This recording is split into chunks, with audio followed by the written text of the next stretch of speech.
LSU position previews for 2019. Next on Mark Rogers TV, the voice of college football.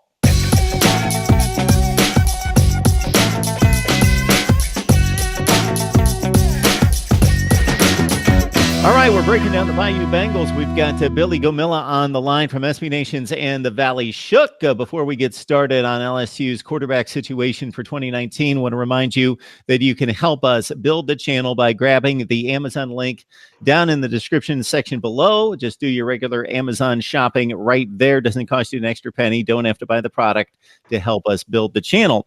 Also, we are starting our Voice of College Football community over on Patreon. Please join us there for exclusive viewer comments, reaction, and a live stream that involves you. So more details to come, and certainly search through the videos here on YouTube.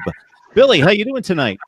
Doing well. Ready to talk some football. Yeah, let's get down to it. So we're going to cover all the positions on the LSU Tigers. So everybody certainly join Billy and the rest of the staff there at in the Valley Shook, and you can lock it in right here as we survey LSU's units for 2019. We'll start at quarterback when we see Joe Burrow. When you look at the numbers from last year, it looks a lot like Danny Edling in regards to production. Pretty pedestrian, but solid. Didn't turn the ball over, only the 5 interceptions, 58% completion percentage. So what was your assessment of Joe Burrow last year based on what the hype was coming into August practice? I think more or less he kind of meant it. I don't know that anybody was expecting him to come in and set the world on fire. The biggest thing I think you can say for him is that he improved over the course of the year. You know, his last 4 or 5 games, you know, he really played a lot better. He looked a lot more like what I think most people expect a good quarterback to look like. And of course, he had the big bowl game against Central Florida, throwing for nearly 400 yards and a couple touchdowns. Against A&M, they didn't come away with a win, but he really, I think, played his behind off and ran for some big yards and ran for a couple scores and threw the ball well. And I think if he can build on that, and I think if the offense around him can come up, because that offense in general didn't have the same personnel that LSU's been used to the last couple of years. The running game wasn't quite there. The offensive line was really banged up. They never had that running game that they could lean on to kind of cover for a quarterback the way they've had the last couple of years. So Burrow had a lot on his plate. And he really, he had his struggles early on, but he made some throws in big moments.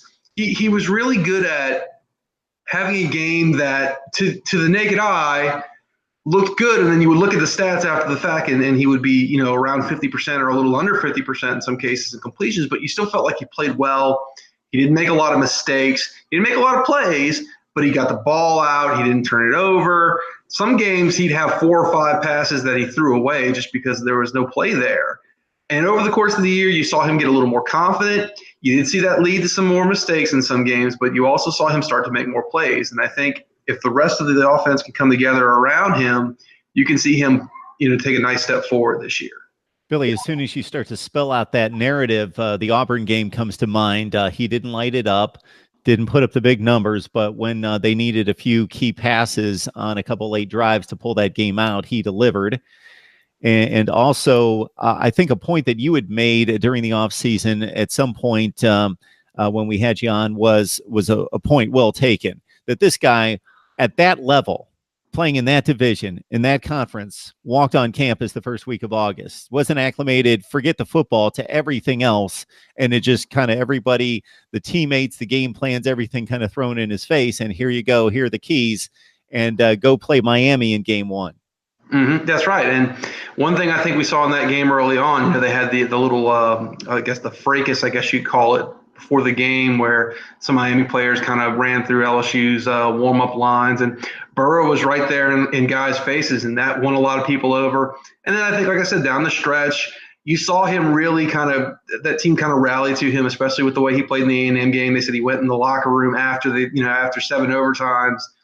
I said he walked in the locker room and he just collapsed, and they had to put IVs in him because he had just played so hard. And I think that affects a lot of guys. And with it being still a young offense overall in terms of the receivers, I think it's an opportunity for him to grow into more of that leadership role. And I think you saw that this spring. I think it really felt like you're starting to see this become his offense.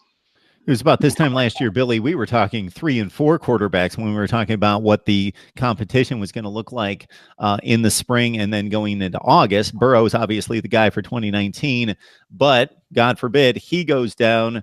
What does the rest of the depth chart look like? Well, Miles Brennan's firmly entrenched as your number 2. He was able to get his redshirt year back last year. Couldn't play, he played in 4 games. He didn't see a lot of time. The one thing you can say about him so far is that he's really got the throwing aspect of it down. He's got a really good arm, can make a lot of throws. In the spring game, he made some really beautiful throws. He's just got to get better at the mental side, reading defenses, making his decisions. He also, I think, did a really good job this offseason of attacking the weight room and finally adding some bulk to his frame. He's a really tall, skinny kid, and I don't know that he'll ever be like a 220-pound kid, but I think he can get in that 210, 215 range, and he looks close to that. And I think right now they feel really comfortable with him as the backup, looking forward to him being the starter in 2020. Yeah, he's a kid that only threw 6 passes last year, comes into his junior season, but he's obviously been in the program and gained ton of reps in practice.